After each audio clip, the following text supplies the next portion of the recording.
2025 June 1 ഞായറാഴ്ച. ഒറ്റനോട്ടത്തിൽ അശ്വതി നല്ല കാര്യങ്ങൾ സംഭവിക്കും. ഭരണി നേട്ടങ്ങളുണ്ടാവാം. കാർത്തിക നല്ല ദിവസമായിരിക്കും. രോഹിണി സന്തോഷം അനുഭവിക്കും.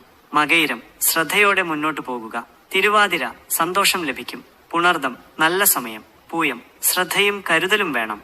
ആയില്യം നല്ല ദിവസമാണ്. മകം വെല്ലുവിളികൾ ഉണ്ടാവാം. പൂരം സന്തോഷം നിറഞ്ഞ ദിവസം. ഉത്രം കാര്യങ്ങൾ നന്നായി നടക്കും. അത്തം നല്ല ദിവസമാണ്. ചിത്തിര ക്ഷമയോടെ ഇരിക്കുക. ചോതി നല്ല അവസരങ്ങൾ വരും. വിശാഖം ശ്രദ്ധയോടെ കാര്യങ്ങൾ ചെയ്യുക. അനിഴം നല്ല കാര്യങ്ങൾ പ്രതീക്ഷിക്കാം. തൃക്കേട്ട സന്തോഷം ലഭിക്കും. മൂലം ശ്രദ്ധയും വിവേകവും വേണം. പൂരാടം നല്ല അനുഭവങ്ങൾ ഉണ്ടാകും. ഉത്രാടം നല്ല ദിവസമാണ്. തിരുവോണം സന്തോഷം നിറഞ്ഞ സമയം. അവിട്ടം പുതിയ അവസരങ്ങൾ വരും. ചതയം ആരോഗ്യം ശ്രദ്ധിക്കുക. പൂരുരുട്ടാതി സാമ്പത്തിക നേട്ടങ്ങൾ ഉണ്ടാവാം. ഉത്രട്ടാതി സന്തോഷം ലഭിക്കും.